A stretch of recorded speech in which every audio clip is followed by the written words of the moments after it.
Gravity Falls. I love this series with all my heart, the nerd and aspiring detective of mysteries, because it's basically a delicious 85-layer cake of mysteries, time travel, and secret codes coated with jokes about tax evasion. 1. Alarming amount of hand-knitted sweaters by Mabel. But for today's mystery, we need to move 84 layers, because this is considered by many to be the deepest mystery of Gravity Falls. 1. Unanswered question. This video contains massive spoilers for all of Gravity Falls.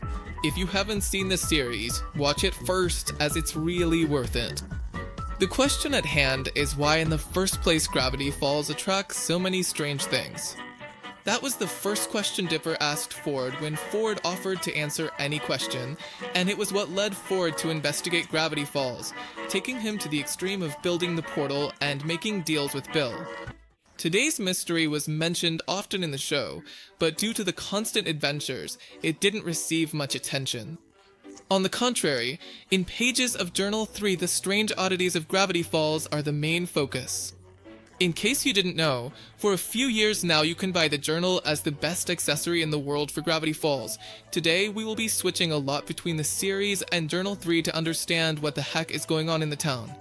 The first pages of the journal tell us what Ford told in the story of the two stands. Basically, in his youth, Ford went to Gravity Falls to study the town and all the phenomena that occurred there. The journal complements this a bit, telling us that Ford suspected there was something, a grand unified theory of weirdness that could explain how everything in Gravity Falls was connected. As we see in Ford's story, in the last Mabel Corneo, over 6 years after his arrival in Gravity Falls, he was frustrated and about to give up. Despite all his efforts, he had not made any progress. In his investigation, he found strange writings in a cave with ancient enchantments about a being with answers, and desperate he read them. Later, as he fell asleep, he had his first encounter with Bill Cipher, who claimed to be a muse, choosing a brilliant mind each century to inspire. In the series, we don't see the conversation directly, but the journal states Bill suggested their history, not common behavior, connected them. A story beyond our world, in a dimension of weirdness that leaks anomalies into Gravity Falls. Thus, Bill gave Ford the idea to search for and drill a weak spot in the dimensional fabric over Gravity Falls to record evidence this parallel dimension existed and prove it was the origin of all the town's anomalies. Now, after everything that happened in the series, we know that Bill's real plan was for Ford to open a window through which he and his friends could pass and end our dimension as they wished. Therefore, the explanation of the dimensional leaks lost all credibility, although in the community some people still think it makes some sense, because after all, Ford mentions that the portal was created by drilling through the weak spot mentioned by Bill.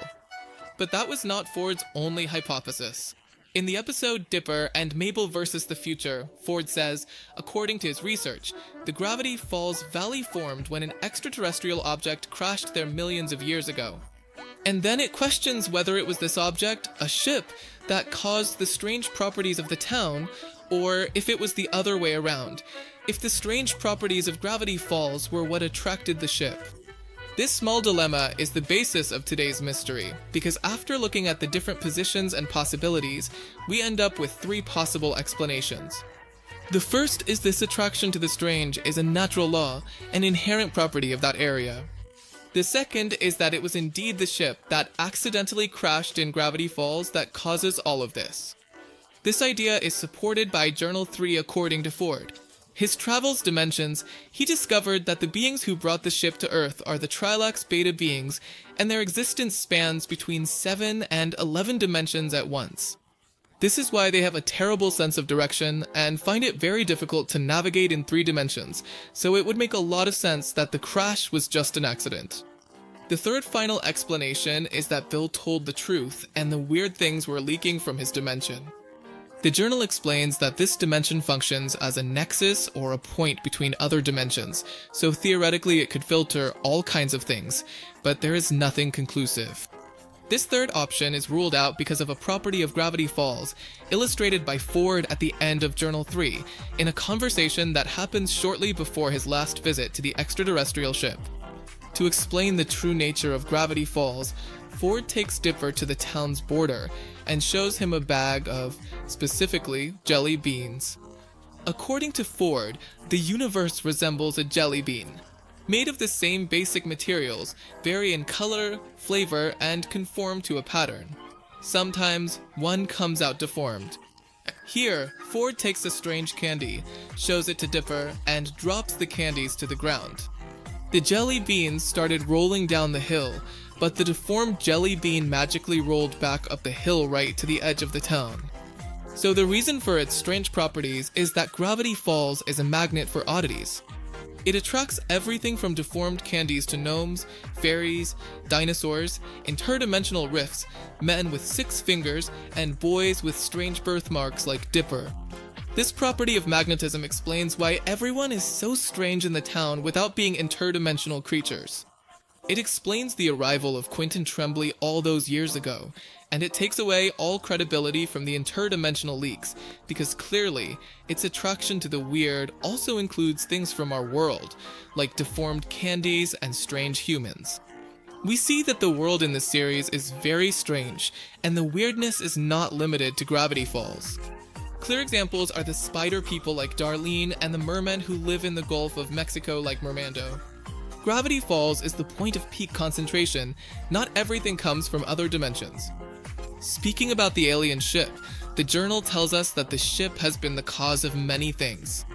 Sometimes the town's lights don't work due to electrical interference or the livestock gets sick. Occasionally, some cars are even pulled off the road magnetically. The ship carried strange specimens of eggs and larvae of creatures discovered on distant worlds. Judging by the marks on the walls, several of these creatures escaped, and we know the shapeshifter was one of them. There are strange things all over the world, and not just in Gravity Falls. The theory that all the weird creatures arrived on the ship doesn't make much sense. There is another theory worth mentioning. A fan fiction.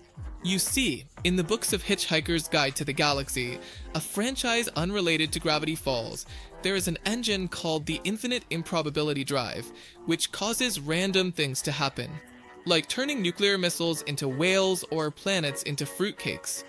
So there's a fanfiction says the ship had one of these engines, and that's why Gravity Falls is the way it is. And it would have stayed that way, like a fanfiction, if it weren't for one of the codes we see inside the ship in the episode of Dipper and Mabel Versus. The future mentioning a probability engine. Journal 3 reveals that Ford used the ship's engine to power the portal. But by its name and that it was inactive for millions of years, it is very likely that it is just a reference. The ship's engine is a probability drive while the theory's engine is an infinite improbability drive. Quite the opposite. Sadly, the theory that everything is thanks to the ship has more holes.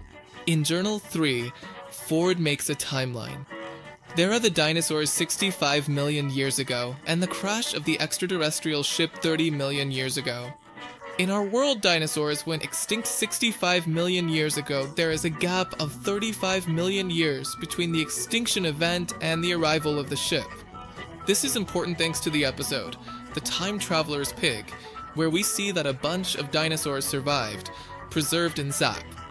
This qualifies as an excessively large anomaly that could only have happened millions of years before the arrival of the ship. This means that the anomalies are not caused by the ship. Even in a cave exploration recorded in the journal, there are pictograms of ancient humans with ancient and rare creatures that seem to be dinosaurs. Some survived the meteor impact without being trapped in the sap, and I believe it was due to the force field generated by this law of magnetism around the town that prevents Bill from escaping in the final episodes. A field that would not have been there 65 million years ago if it weren't for a natural phenomenon. And this possibility that the ship is not responsible is also explored by Ford through a code that we find on the ship's page in Journal 3. It's a simple phrase where Ford says that the ship was possibly on a mission to catalog strange biological specimens, and that the high volume of weirdness on the ship might have attracted it to Gravity Falls. And it makes perfect sense.